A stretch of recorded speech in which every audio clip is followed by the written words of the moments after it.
All right, shalom, shalom, brothers and sisters. This is Brother Yosef. I want to come back to you with another lesson today. This time, sharing with you how to become debt-free using biblical principles. All right, now I want to share with you my story real quickly. And before I do so, if you're new to the channel, go ahead and click that subscribe button. All right, click the bell button for the notification. And after this video, I'm praying that those of you that watch this in its entirety, that you share it, because the information that I'm about to share with you today can cause peace to your household. It can help a nice amount of people around the world to become debt-free. So I'm going to share with you my journey. All right. I had credit card debts. I'm not even going to mention the amount of credit card debt I had. Student loan debts. I was in debt with my business. And so on. Just like maybe some of you out there that are entrepreneurs and or even individuals that don't own your own business, 90% of our people, I would venture to say, is in some type of student loan debt or have some debt of some kind. So years ago, I was pretty frustrated. And the information I'm about to share with you today, it didn't just happen overnight. I didn't begin to start paying off my debts, you know, overnight. All right. I mean, it just when it first happened years ago, I borrowed the money over 10 years ago of student loan debt, of course, and it was even longer than that. But I didn't have a plan to pay it back. I would just pay a little bit here, and then I'll pay a little bit there. Then 1 month I'll fall behind on my payments, and then I will fall behind again, and then I'll just do a forbearance, and they will give me 6 months or a year or something to let the payments fall off, and then I start back over again, and I make a few payments here, make a few payments there, and then I go back to the forbearance and then start it back over. So basically, they was controlling me with an invisible cord for years. All right, and finally, some years ago, I was able to come across some information, of course, in the scriptures. And, of course, I read a few extra books on the side as well, but gaining the wisdom from there. But I was able to see it in the scriptures, and that's what really brings it to life, when you're able to see it in the scriptures and the word that you believe the most. All right, so I want to share that with you today because I was a nice amount of debt with my business. I had a line of credit, because I believed that I was able to borrow a certain amount of money and use their line of credit to pay back. And the Most High allowed me to pay back all the debt that I had. I was able to pay off my credit card debts. Of course, now I still may use the credit card, not just to be in debt, but more so just to use it to keep my credit score going up. Use it, swipe something and pay it back off within the next, maybe a couple days or a week or something, just to keep my score up. And this world that we're living in, credit is like cash, all right? And it's even greater than cash today. So I just use that. I try to use it and play their little game. Also, by the way, I want to throw this out there. I'm not a financial advisor, so don't take what I'm saying as financial advice. This is just my story, all right, that I'm sharing with you today so that you can hopefully take heed to it and it can help you. Student loan debt as well. I was able to pay student loan debt off, and I want to share with you as well. This is a thing that they don't tell you about student loan debt. If you have an overall bill, let's just say $50,000. Mine wasn't that high. I went to a smaller school, so mine was around $30,000. All right. So, but when you get to having to pay back that money, of course, you borrow it in sums of $6,000, $8,000. They lump it together, right? $7,000, $8,000. But when it's time to pay it back, all right, it will make it seem as if it's just one big payment. But one time I was making a payment, and one of the people, I guess they slipped up, or the Most High made them slip up, and they told me, "Are you applying that to a loan sequence?" So when they told me that, my ears kind of jumped up, because I'm like, a loan sequence? I found out that your debt is broken down into sequences. All right. So let's say if you got $30,000 debt, you may have 7 or 8 or 9 different loan sequences. All right, within those sequences, it might be a $4,000 debt, it might be a $3,000 debt, it may be one that's $6,000, it may be one that's $5,000 and $6,000, and it adds up to be that $30,000 or that $50,000 or whatever that amount is that you borrow.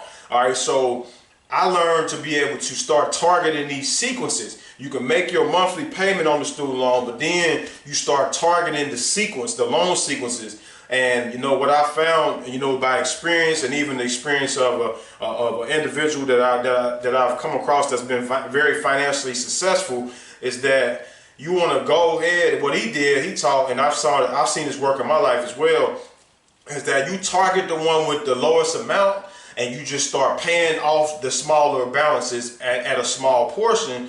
And even if some of them might have a higher interest rate, it builds that momentum up in your mind. You start, forming this new habit of paying off debt, and then you begin to knock down the other loan sequences. So that's the way that you can knock out your student loan debt, but that's not dealing with the percentages. So I'm gonna get to the percentages here, but I want to get to the mindset first. All right, the mindset, because debt is a mindset associated with debt. All right, I would like to say a spirit that's associated with that, and I want to be able to share with you some scriptures today that can help you.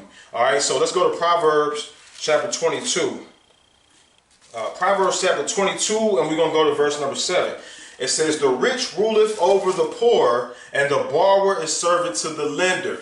All right, so this is a wisdom principle that needs to be shared with our children from a very young age, is that the borrower is servant to the lender. If you grow up and start borrowing money, you're going to be you're going to be under bondage with an invisible cord around your neck. All right, and that can affect your marriage. That can affect you moving forward, going on trips, doing things with your family. Owing these people money can put you in a deep pit. It's like being sucked in quicksand, right? And being in debt is like, I can relate it to being in sin.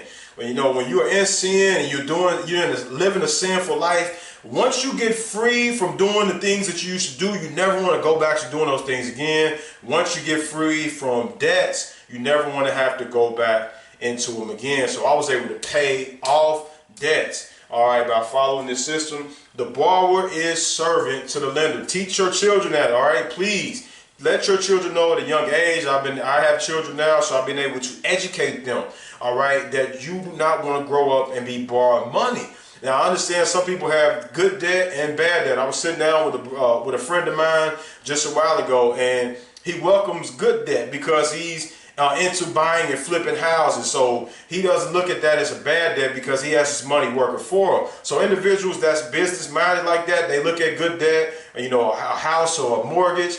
They look at that as, providing a shelter for your family. And that's a good thing. But there are other debts that are associated with just buying cars, just buying a $40,000, $50,000 car, or, buying the latest Jordans or the newest outfits and swiping it with your credit card and getting into all kind of outlandish debts for no reason. Those are considered bad debts, all right? And like I said before, I think I already said, I'm not a financial advisor. This is not financial advice. I'm just sharing with you my information. All right, take it or leave it. So we want to make sure that we share with our children that they will be slaves if they get out here and start borrowing money. And I will strongly suggest, if you have a son or a daughter and they do not know what their major is in college, I will strongly suggest that you do not send them in there, and do not let them leave your house and go out to college if they don't know what they're supposed to go do. That you sending them out in the world without a plan, and while they're going undecided, they have an undecided major, that debt bill is rising up. They could be $20,000, $30,000, or $40,000 in debt before they decide what they want to do. And then they go through with their degree, and then it adds another $30,000 or $40,000. So by the time they get out of college, they could be $70,000, $80,000 in the hole. If you don't have a business that's kicking you out a tremendous amount of cash flow, who's going to be able to pay that back off? All right, and live and support a family. You want to have children, you want to have a wife or husband. It's going to be hard to pay that back off. And some people, they've got to the point where they just said, forget it, I give up. I don't see no way of getting out of this. So I want to be able to hopefully provide some hope for you today. All right, so let's go to Romans chapter 13. Romans chapter 13, and just dealing with the mindset real quick. The principles or the percentages that I'm going to share with you is going to be very basic, but I got to deal with the mindset first, all right? Romans chapter 13 and verse number 8, it said, Romans chapter 13 verse 8 said, "Owe no man anything but to love one another, for he that loveth another hath fulfilled the law." So our duty is not to owe no man anything but love. That's wisdom right there. All right. We shouldn't be owing people money. And if we do borrow, we should have an intent to be able to pay, which I'm going to get to that here as well. All right. When you're able to arise in the morning and not owe individuals money, not have this this yoke around your neck, it does give you more choices. It gives you the opportunity to do more things, to travel, to, be able to be more of a help for ministry's sakes, to do the things that you're called to do and not feel like you're being a slave or a servant for money. So let's go to the Ecclesiasticus chapter 29. Let's go to the book of Sirach, gain some more wisdom from here. All right, Ecclesiasticus chapter 29 and verse 18. It says, suretyship have undone many of a good estate, and shaken them as a wave of the sea. Mighty men have been driven from their houses, so that they wandered among strange nations. Suretyship, another word for suretyship is debt. All right, suretyship had undone many of a good estate. Some individuals was living good, but then they start borrowing money, and it put them in a worse situation. It says, undone them of a good estate, and has shaken them as a wave of the sea. So now they're just tossing to and fro as the waves of the sea. It talks about that. Mighty men having been driven from their houses. Some individuals that were mighty men, they got themselves into debt, and they end up losing their houses. All right, this is not a good thing right here. This is something that we really need to take more seriously than what we are. And some people don't really care because they're saying, well, this government is about to reset anyway. We're in the year of the Great Reset, and we got cryptocurrencies. We got all this stuff going on, So it really don't matter, A lot of individuals don't feel like it really matters if they're in debt, if they die in debt or not. It's not a big thing. I'm going to get to that as well because it does matter. All right. Suretyship have undone many of a good estate, and have shaken them as a wave of the sea. Mighty men have been driven from their houses, so they wandered around many strange nations. All right, so now I want to go back up a couple verses though. Ecclesiasticus 29 and 16. It said, a sinner will overthrow the good estate of his surety. All right, so now we talked about a sinner overthrowing the good estate of his surety, but we need to understand a little bit more about this. So let's go to Ecclesiasticus. See what I'm looking for here. Ecclesiasticus chapter 8, because it's something that I'm going to get back into. Well, let me get to this scripture here. Ecclesiasticus chapter 8 and verse 13. It says, be not surety above thy power, for if thou be surety, take care to pay it. So remember that word surety or suretyship has to deal with debt. So it said, be not surety above thy power. Do not borrow too much money more than what you can pay back. That's what the wisdom is telling us today. Individuals say, I'm going to go out and borrow $50,000, $100,000, $200,000, but they have not proven themselves to be able to pay back that amount of money at any times in their lives. Not to say to take away from your belief, your faith, whatever, all right? If you have the experience of paying it off, it would be more of a wiser thing to borrow. But right here it says, do not borrow above your power. So let's go to Proverbs chapter 6. Talking about that, we're going to go back to Ecclesiasticus chapter 29 for a second. But I want to get you something here. This is something that I will venture to say, one of the most important lessons that I've done, because I have had many days where I've got out of bed and I felt so angry, so upset, so worthless as a man. Let me be honest with you, all right? As a man being in debt, I felt this big, worthless, traveling around, speaking, teaching, doing all kind of things, but not having a formula on how to be able to deal with the situation. So let's continue. Proverbs chapter 6, it says in verse number 1, it says, my son, if you be surety for thy friend, and have stricken thy hands with a stranger, you are snared with the words of your mouth, thou art taken with the words of thy mouth. So it says right here, if you be surety or in debt for thy friend, if you have stricken thy hand with a stranger, if you shaken hands with the stranger, y'all agreed on it. It wasn't just like it was today. In ancient times, you was able to walk up to a person and you was able to shake their hand, and your word was your bond. It's not like today, all right? But he said, if you shook your hand with a stranger, he said, number 3, do this now, my son, and deliver thyself when you are coming to the hand of thy friend. Go humble thyself and make sure of thy friend. Give not sleep to thy eyes, nor slumber to thy eyelids. Deliver thyself as the roe from the hand of the hunter, and as the bird from the hand of the fowler. If you have got into debt with the individual. And this wisdom principle is talking about co-signing. All right. Wisdom is telling us not to be co-signing for individuals. We like to co-sign for our daughters, our sons, individuals that's friends with us, individuals that work for us. We'll be a co-signer for them. Well, wisdom is telling us not to be a co-signer. It could put us in a bad situation. And let me get to Ecclesiastes chapter 29 so that you can be able to see. All right. So let's get back here to Ecclesiastes and you can be able to see this for a second. It said, Ecclesiastes chapter 29 and 14, it said, an honest man is surety for his neighbor, but he that's imputed will forsake him.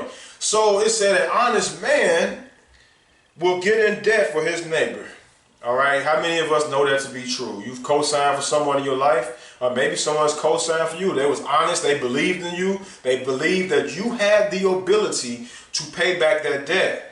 All right, whether you did or not, that's between you and them and the Most High. All right, but the honest man will be surety for his neighbor. Number 15, forget not the friendship of thy surety, for he has given his life for thee. If someone has put their life on the line to sign as a co-signer for you and for you to get you a car or to get you a house or to get you something of a vast importance, and you forsake that individual, that is not wise. All right, because right here it said, forget not the friendship of thy surety. You owe that person big time. All right, you may not be able to pay them back in dollar bills, but if that person has not done nothing to, morally to offend you or to hurt you, you owe that person that friendship. All right, that person has done some things that many friends or very few individuals in life will be willing to do for you. All right, now, according to the Torah wisdom, I'm being warned here not to do it, period. Number 16, a sinner will overthrow the good estate of his surety. So a sinner will use you to help them get that loan, and then they won't pay it back, and then it'll fall back on you. So that's why the wisdom is telling you, do not get in debt for anyone. All right, anyone, period. Pay attention to the Torah of wisdom. Number 17, and he that is of an unthankful mind will leave him in danger that deliver him. So it's that unthankful individual that was kissing your hands at first, that was speaking sweetly to you. You help that individual. He might even work for you. He might be one of your workers or one of your employees, and you co-sign for him. You put your name on the line. They went off your credit because you got a 700 or 750, 800 score, and they gave him the loan because of you, or because the Most High used you to help that person out. But the book of Sirach says, he that is of an unthankful mind will leave him in danger that delivered him. All right. Number 18, suretyship have undone many of a good estate. I just already read that. I'm going to read it again. Surety have undone many of a good estate and have shaken them as a wave of the sea. Mighty men has it driven from their houses, so they wandered around strange nations. All right, so this is what this suretyship has done. It's something that needs to be paid attention to. Do not put your money on the line to help someone else. All right, and if you do it, that's between you and the Most High, all right? But Proverbs chapter 11, let's stay in the Torah of wisdom. And let's go to Proverbs 11 and 15. It said, he that is surety of a stranger shall smart it, and he that hateth suretyship is sure. So it says, he that hateth suretyship is sure. He that hated death. This is where I need you that are watching this video to get upset and motivated and angry. It says, he that hateth suretyship is sure. You got to hate being in debt.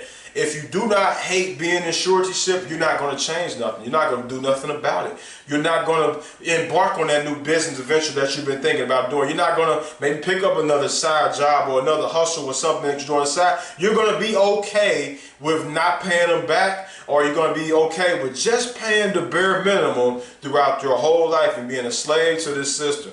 All right? You have to hate suretyship. I absolutely detested being in debt. I abhorred it to the 100th degree. I hated it. All right, it made me feel less of a man. I know there's some of you men out there, it makes you feel less than a man. All right, so let's continue though, because now some of you out there will say, it's whatever. The government is wicked.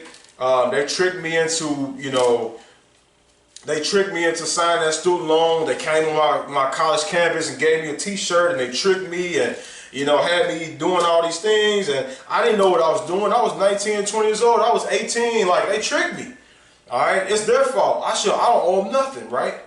So I want to deal with that person, that minded person, for a minute, because individuals will go about saying that they already rich. They don't need none of my money. They already rich. They've been doing this to us for 400 years. They've been putting all kind of taxes and levies and all kind of restrictions and everything on us. It's because of them that this virus even happens. Because of them, they can slow down the economy. So yeah, I don't owe them nothing. All right, so if you're one of those individuals that feel like you don't have to pay the government back, I'm going to read Psalms chapter 37 and verse 21 to you. It says, "The wicked borroweth and payeth not again, but the righteous soweth mercy and giveth." Let me say that again. The wicked borroweth and pay not again. So you don't want to be considered wicked in the eyes of the Most High. This is a very important topic that we're dealing with. The issue of money is up there with infidelity and adultery, and the top 1 and 2 reasons on why marriages don't last is because individuals have financial issues. All right, and being in debt, it causes a major strain. I've had plenty of those conversations. You know, being in debt, it's a terrible place to be at. All right, it's it's a pit that you want to get out of as soon as possible. So let's go ahead and talk about how some ways you can overcome this debt. So let's go to Matthew chapter 6 real quick. Matthew chapter 6. Talk to you. So first, like I said, I had to deal with the mindset first before I showed you the how-tos. All right, Matthew chapter 6, and we're going to go to verse 9 and 10 and through 12. I mean, it said, "After this manner," this is the Messiah giving the Master's prayer. He said, "After this manner, therefore shall you pray. Our Father which art in heaven, hallowed be thy name. Thy kingdom come, thy will be done in earth as it is in heaven. Give us this day our daily bread, and forgive us of our debts as we forgive our debtors." All right, forgive us of our debts as we forgive our debtors. This is just one of the ways on how the Most High can forgive you of your debts. Forgive us of our debts as we forgive our debtors. So as you're asking the Most High to forgive you of your debts, because number one, the first thing that you want to do in this debt cancellation system is you want to get down and humble yourself and pray to the Most High. You want to admit your wrongs. I'm the one that borrowed the money. I signed my name on the line. I made a covenant with the heathen. All right, according to the law, you made a vow or oath. You're supposed to pay that thing back. All right, so number one, you got to pray to the Almighty and ask for forgiveness for even getting involved in the debt in the first place. All right, but then it says in the Master's Prayer, "Forgive us of our debts as we forgive our debtors." So now, as I'm asking the Most High to forgive me of my debt, I had to forgive those that owe me. Do you have it in you right now to forgive those that owe you? That's one of the ways, the fastest way that the Most High can clear you of your debt, because there's a spiritual law that goes on about sowing and reaping. All right, what you put out there, what you give to others, it comes back on you. So if you forgive others of their debts, it's a great possibility the Most High can forgive you of yours. I know a lady long time ago, back when I was in church, a lady told me, she said she called to make a student loan payment and it was 000. She didn't owe no money. The Most High came through there and wiped out her whole debt. He can do the same thing for you if you forgive someone that owes you money. Let's continue though. So let's go to Romans chapter 4. Forgive us of our debts we give out. And now some of you, it's very hard to forgive someone that owes you $5,000, $10,000, hundreds of dollars. All right, think about the scripture in the parable where the individual owed the king or the ruler all this amounts of money. I think it equaled up to like $1 million in today's currency. And he forgave him. He was about to put him in jail. And the guy got down and he begged and he asked for forgiveness. And he forgave him all his debt. And as soon as he got out, you know, he went up there, he started walking, got away for a nice little business. Then he found someone that owed him money, and started strangling them and choking them. And then the ruler found out about that. He said, "Man, didn't I just forgive you of all the money that you owe me? Why are you going to put your hands on him?" And then he grabbed him and put him into the tormentors. And, you know, the rest was history. So that was just a parable, whether it was a real life story or not. It's just the fact of the matter is we got to pay attention to these stories because we can gain the wisdom from them. All right. And you want to forgive someone of the debt that they owe you. And we don't understand that according to the system in the law, the Torah, we are supposed to be forgiven of our debts after 7 years. We know that this system doesn't operate the way the Most High does, all right, but we're going to get to that as well. So let's go to Romans. I think I'm looking at Romans chapter 4. Romans chapter 4, and let's go to verse number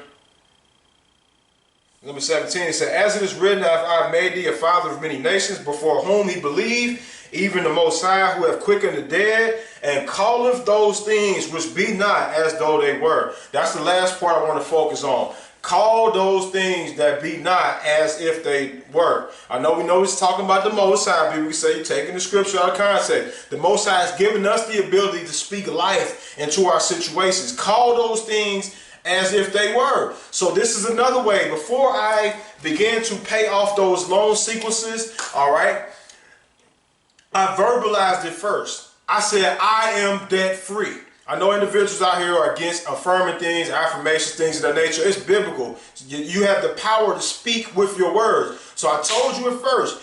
What I told you at first don't even make sense to a lot of you to forgive someone of a nice amount of money that they owe you and efforts to receive forgiveness from the Most High of your debt. That don't make sense. Number 2, speak daily. I am debt free. I don't care if you owe $70,000 right now. Continually say it every single day.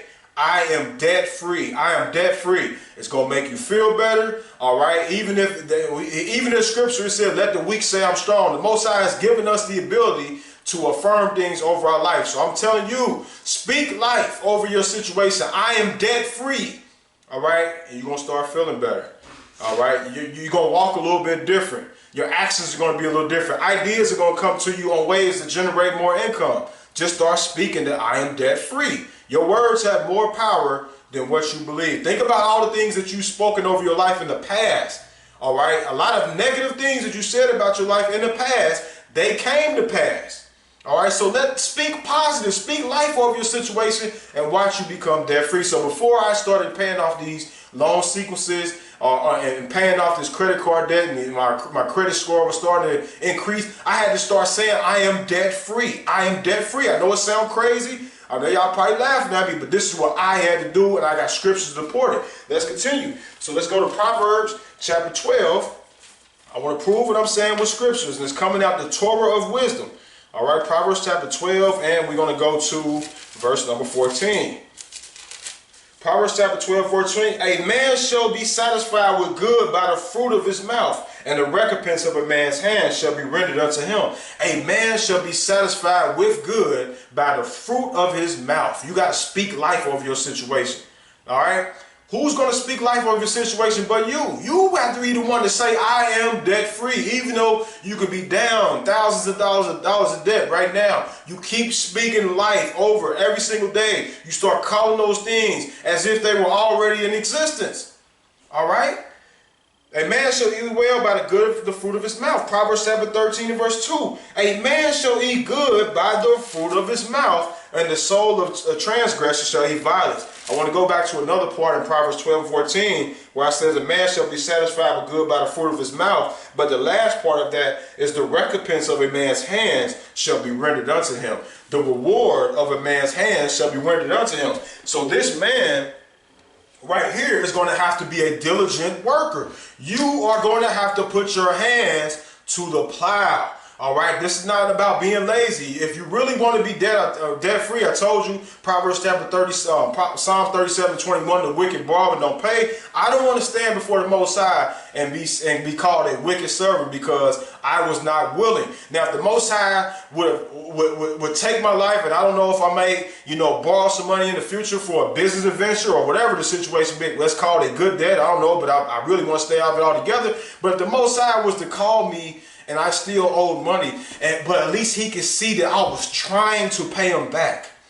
I was trying. I had a diligent effort to try to, get things right. My situation was right.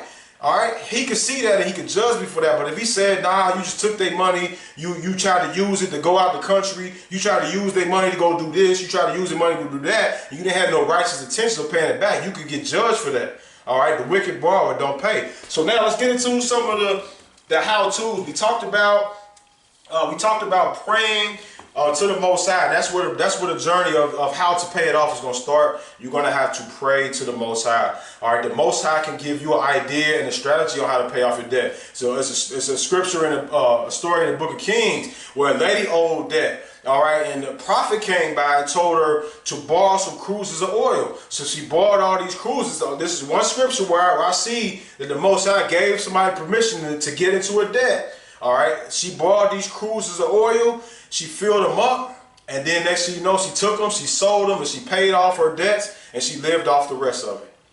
So that was one situation where you see that if borrowing could lead to you prospering and making more out of it.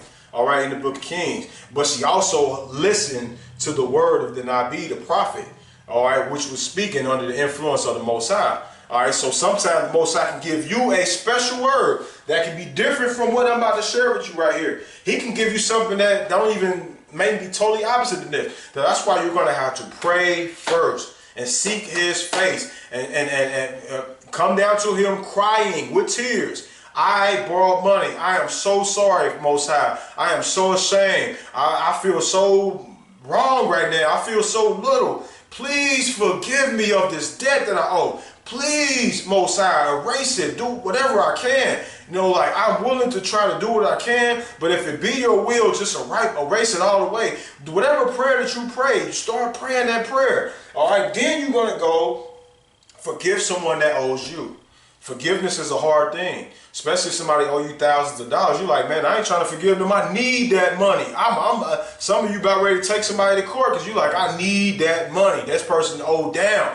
But if you want the Most High to forgive you of the astronomical debt that you may have, you're going to have to forgive someone of the amount that they owe you. That's how the law works. The spiritual laws that very few people talk about. The laws of sowing and reaping. That's how it is. All right. Spiritual laws. So, also, speak that you're debt free. You have to verbalize it daily. I am debt free. All right, I am debt free. You have to verbalize that on a consistent basis that you are debt free. Even when it don't make sense, even when it seems like you're telling a lie, you have permission through scriptures that you can affirm the things that you want to be a part of your life. All right, because life and death is in the power of the tongue. And if you think back on it, you speak what they call blessings, barakas, or you speak curses on your life every single day. Why not speak over yourself that I am debt free? And when I started to say that I am debt free, guess what I did about my debt? I started forgetting about it. And guess what I did to that debt? I no longer start calling it a debt. I called it a bill. My mind switched. My thinking, I went from the debt mindset to, oh, this is a bill. A bill are things that we just pay on a monthly basis, you know, like our, electric bill, our internet bill, our gas and lights and things of that nature. This is just a bill. So I started looking at it as, okay, as long as the Most High allowed this thing to be in the system, then it's just a bill. It's no longer a debt because I'm debt free. You see that? Debt free. See that? So it's a mind state first. Once it starts in the mind state, then you start to act it out. And then some kind of ways, miraculously, sometimes it just happens to come to pass. And the Most High works it out to where the things that you actually verbalize actually came to pass. So now let's talk about these different options. But I want to go to, I got a couple different options on here that I want to share with you. Option 1, option 2, and option number 3.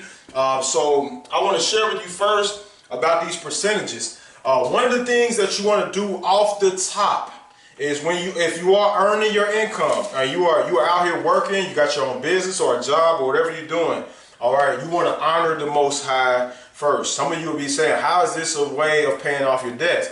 Let me go ahead and share this with you, all right?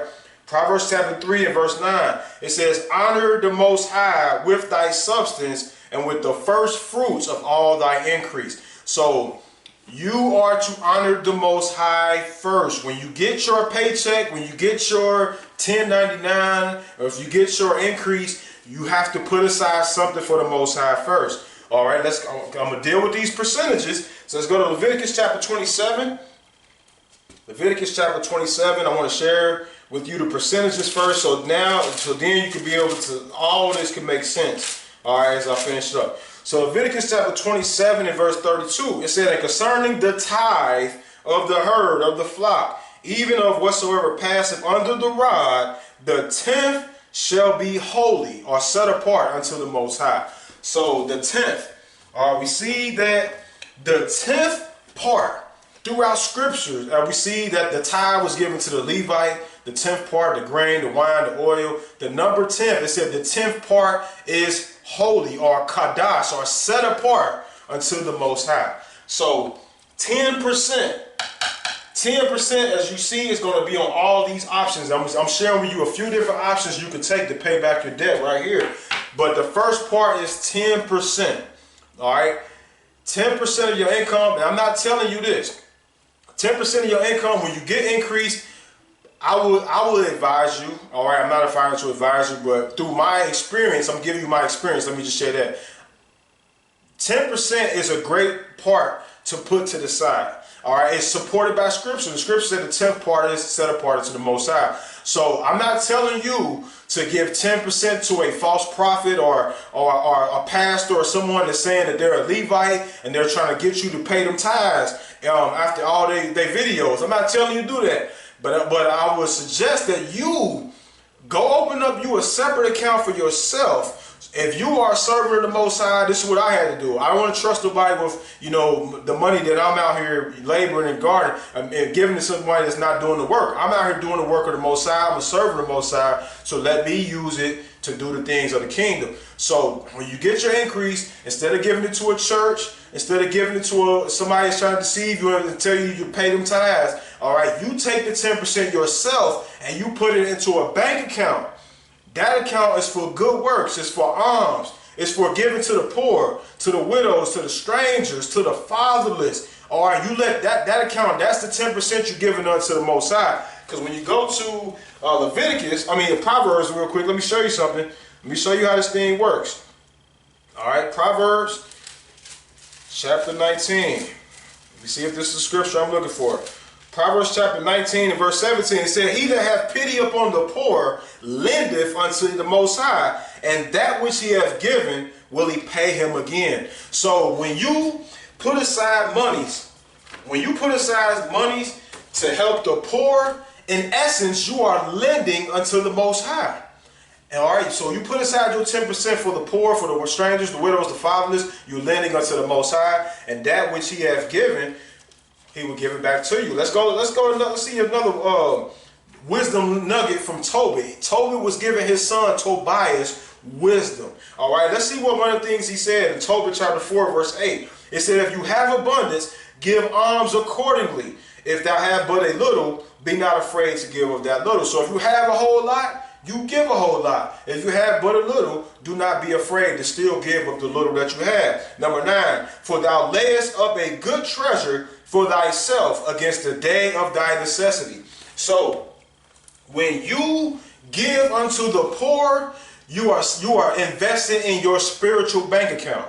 All right. According to Tobit, you lay up a good treasure for thyself in the day of your necessity. What did the Messiah tell the rich young ruler? He says, sell what you have, give to the poor, and you will have great treasure. So now you got two scriptures that's pointing to the fact that once you give to the poor, you increase your spiritual bank account. So in the day of your necessity, the Most High is going to look out for you. So this is what relates to, paying that 10%. You may be saying, what does 10% got to do with me paying off my debt? It's that you're putting the Most High first. You see what happens to Abel. Abel gave of the firstlings of his offering. The Most High, through scriptures, he wanted the firsting of the flocks. He wanted the firsting of Israel. Then he ended up saying the Levites is the first. So study the patterns of the Most High. Study the mind of the Most High. He is testing our heart. The whole 100% belong to him anyway. But if you put 10% to the side, all right, if you don't want to do 10%, I'm going to tell you what works for me. It's supported by scripture. The 10th part is set apart to the Most High. I'm dealing with you percentages. You don't have to take nothing what I'm sharing with you today and use it. All right, but try it for yourself. I have testimonies of individuals They told me, this happened months ago. All right, they said when I started to put aside money of that 10%, they said we got so much money now like we never had before. This is because a spiritual law was activated. All right, a lot of individuals will stay in debt, will die in debt because they are stingy. Scripture says, he that withholdeth more than is meet will lead to poverty. You got to let it go. So give that 10%. If you put it into a spiritual account, to a bank account yourself, you get to see where that money goes. You can personally give to the core. Swipe your card and buy the poor some food. Swipe your card and buy the poor some gym shoes or some food or some clothing. And if you ever come into a rough spot, you are a servant of the Most High. And if you happen to be poor, then the Most High will allow you to use the resources for your own good. But that's on an emergency basis only. You don't just reach into your account that you have for other people just to take care of your own needs. All right, that's only for if you're in rough times, you have nowhere else to turn. You can help because you are a servant of the Most High. All right, so let's continue. So I told you about 10%. That's number one. We started off with how to pay back your debt. You're going to pay the Most High first. All right, you can never pay him enough for all the good that he's done to you anyway. But when you take care of his business, which is feeding the poor, the widows, strangers, the fathers, he is going to give back to you. And the way the Most High gives back to you is ways that our minds cannot even fathom. So what's the second percentage? Let's go to Genesis chapter 41. All right, Genesis chapter 41. Like I said, I want to base this off of Scripture. Genesis chapter 41, of course, this is when the time when Joseph was in Egypt and Pharaoh, he was gave interpretations of the dream. He was giving Pharaoh wise counsel, all right, through the Ruach. And this is what he shared with him. He said in Genesis 41:32, he said, and the dream was doubled unto Pharaoh twice. It is because the thing is established by the Most High, and the Most High will bring it shortly to pass. Number 33. Now therefore let Pharaoh look out for a man that's discreet and wise, and set him over the land of Egypt. Number 34. Let Pharaoh do this, and let him appoint officers over the land, and take up the 5th part of the land of Egypt in the 7 plenteous years. He told Pharaoh to take up the 5th part in the land of Egypt in the plenteous years. What's the 5th part? 20%. So now 20%, Joseph gave the command through wisdom, through the Most High, to put aside 20% of your goods for the days ahead. So now I've used that same percentage to share with you. 20% of your income should be used for savings. If you want to save it away according to Joseph, according to what the scriptures are saying, the wisdom that Joseph shared, save 20%. This 20%, it goes to savings and preparation. Some of you need to buy more food and goods right now while the times are still plenteous. You know, some of us, we should have done this years ago, and I hate that I didn't know this 20 years ago. 20 years ago, I can't even tell you how well off I'd be right now, and how well off you would be right now if you knew about this 20 years ago. But now it's time to put aside money. It's time to put aside food and grain and corn. And that's what you do with 20% of your income. Whatever you want to do within that 20%, whether you want to take a certain amount to buy your goods, a certain amount to save up, you can save up from that 20%. So now you got 10% to go to the Most High. You got 20% that's going to go to your savings or your preparations for future events. All right, Proverbs chapter 6. Now we're about to go to these options though, all right? We're going to go to these options, and then you can see which one you want to apply to your life. Proverbs chapter 6 and verse 6. It says, go to the ant, thou sluggard, consider her ways and be wise, which having no guide, overseer, or ruler, provide for her meat in the summer and gather for food in the harvest. So the scripture is telling us to go to the ant. All right? Go to the ant, thou sluggard. And what it says right here, we'll go to the book of Ecclesiasticus or Sirach real quick. What is the ant doing? What is the ant known for doing? They're storing up things. You don't know how do they get the food that they are able to acquire. They get it some kind of way and they store it up and they're good throughout the winter months until it's warm enough to come back outside again. We have to consider the ways of the ant. And the Most High gave us wisdom through Joseph that 20% or the fifth part is a good way to save. All right, so now let's get to this. Ecclesiasticus, Sirach chapter 14 and verse 11, it said, "My son, according to thy ability, do good to thyself and give Yah his due offering," or give the Most High his due offering. So do good to yourself, but by the way, give the Most High his due offering. I told you what that percentage is. If you want to take it, you want to leave it. The 10th part is set apart unto the Most High, but do good unto yourself. And it's a good thing for you to start saving up money for yourself. Not that you can hoard it, not that you can throw money on the bed and jump in it and dive up and down it and make it rain and all that, but it's a wise thing to save up money. So, one more of the scripture as well that you can add to that. Ecclesiastes chapter 10. I think that's what I'm looking for. Chapter 11, sleek out. So let me go here real quick, because now once you start saving money, is that money just to sit in your house and just build up and don't do nothing? Or is it supposed to do something else? So Ecclesiastes chapter 11, "Cast thy bread upon the waters, for thou shalt find it after many days." Number 2, "Give a portion to 7 and also to 8, for thou knowest not what evil shall be upon the earth." So you can give a portion to your income. So now when your money starts to grow in your savings, you're out of your 20% of your saving or preparation account, now you can start using that money to invest into worthy causes. You can invest it in business ventures. All right, so now that money should start working for you. All right, so that 20% can multiply into more. All right, and you can use some of the proceeds from that to pay off your debt. Or if you don't want to use the 20% for savings, you can start using the 20% to start paying off your debt. But let's continue though. All right, so it said right here, number 4, "He that observed the wind shall not sow, and he that regarded the clouds shall not reap." Number 6, "In the morning sow thy seed, and in the evening withhold not thy hand, for thou knowest not whether shall prosper, it is either this or that, or whether they both be alike good." So it's telling you that you can make investments, all right? You can put your money out there, cast your bread upon the waters. All right, you don't know if this is going to prosper or that going to prosper, or they both going to be alike good. So that's what that 20% can start doing for you over time. Or you can do it another type of way, which I'm about to go through as well. All right, so option number 1. This is how you pay back your debt. Option number 1, of course, you're working, you're laboring, or you're already investing, or whatever you're doing to earn your income, honestly. Option number 1 is to give the Most High 10% of your income off the top. Then it's to save 20%. This is what Joseph talked about. So we following the biblical blueprint right here. The Most High first, save 20% of your income, and that's for savings and for preparation. The debt part, I'm throwing this in here, you can pay, if you don't want to pay off your debt with your savings, you can use 10% to pay off your debt of your income, and you can live off of 60% of what you make.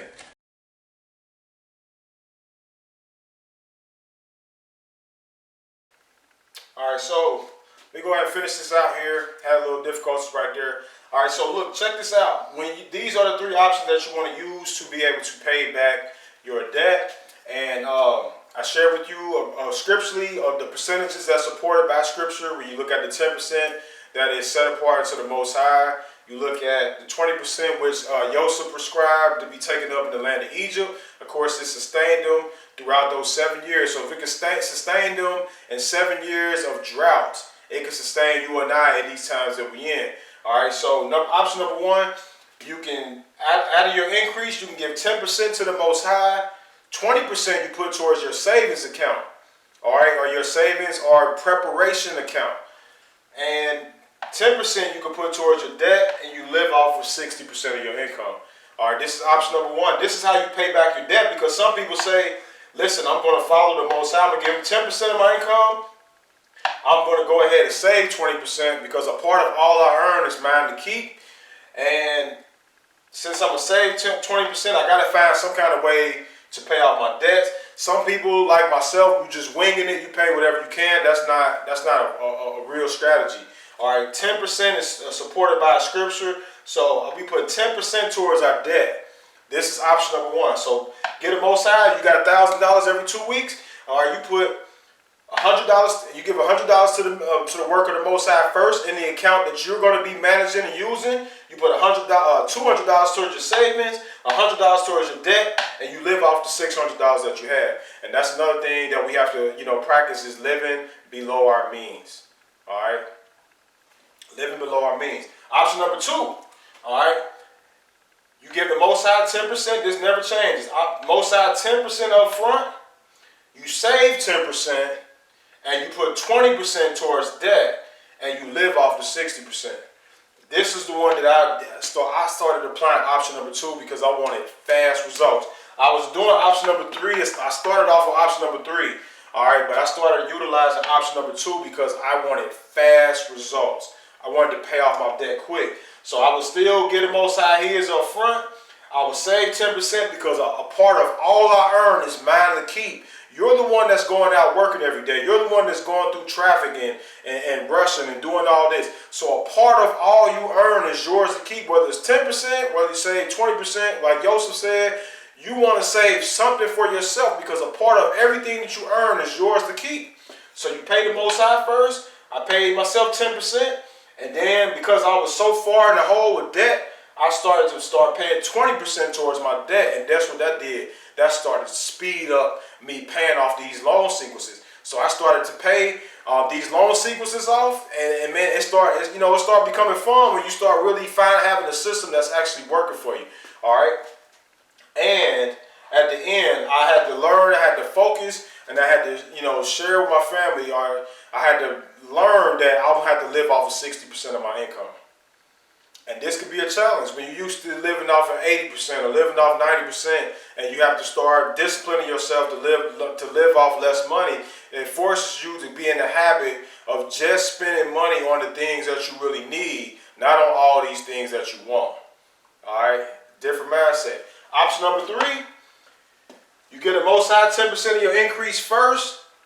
You save 10%. You put 10% to your debt. And you live off 70%. That's what I started with right there. I started actually with just paying whatever I wanted to pay when I wanted to pay it. And that wasn't wise. All right, but I got a hold of this option number 3, which was really my option number 1 at first. One thing I wanted to strongly stay with is giving the Most High 10% first, because he's always showed up for me since I've been doing that. All right, so 10% to the Most High, save 10%. I put 10% towards my debt, so I was paying my debt, but it was kind of moving slow. All right, it was still coming down the tree. I was still swinging at that tree, but it was moving slow. All right, and I was living off 70, and then I eventually went over here and started paying 20% off my debt. All right, using the same percentages that's in Scripture, 10%, 20%.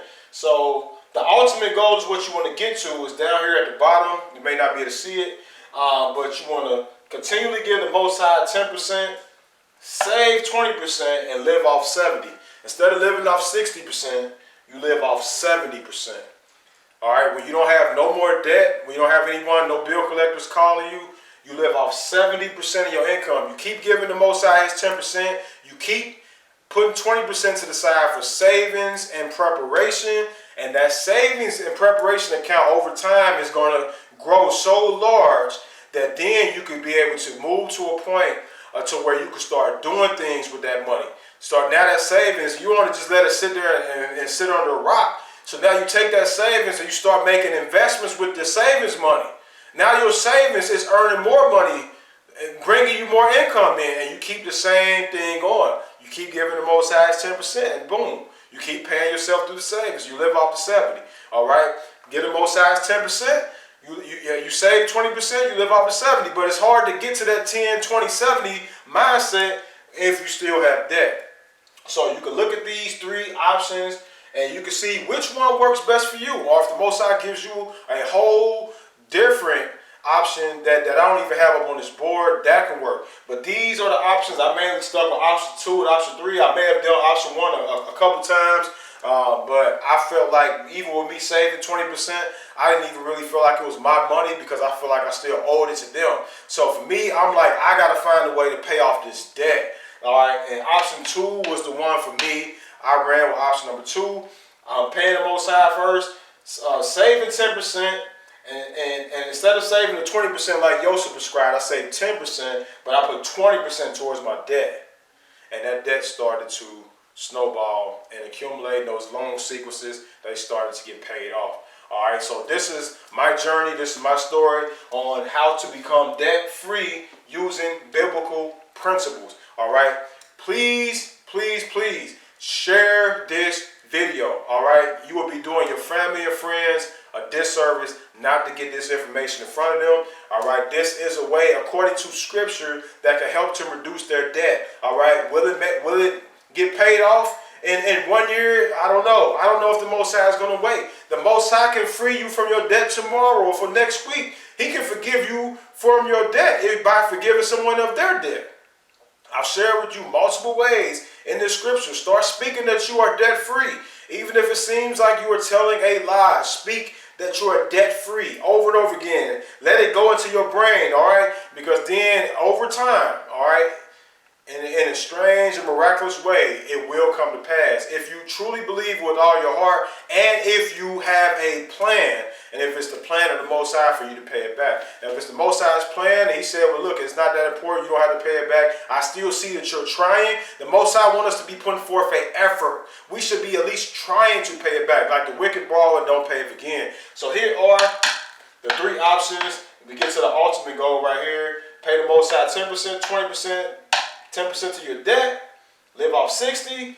Number two, pay the Most High 10%, save 10%, pay 20% towards your debt, live off 60. Number three, pay the Most High 10%, save 10%, put 10% to your debt, live off 70. So it's up to you if you're going to live off 70% of your income, you want to live off 60% of your income. Are you able to sacrifice 10% more of your income so that you can pay off your debt and live in abundance? From that point forward, you can teach it to your children, and that now that curse of being in debt can be eliminated because someone broke the curse, which was you, and then you put yourself and your family. If the Most High allowed this wicked generation to continue to keep going further, at least you have done the proper things in your time to help them move forward. All right, so here it is right here.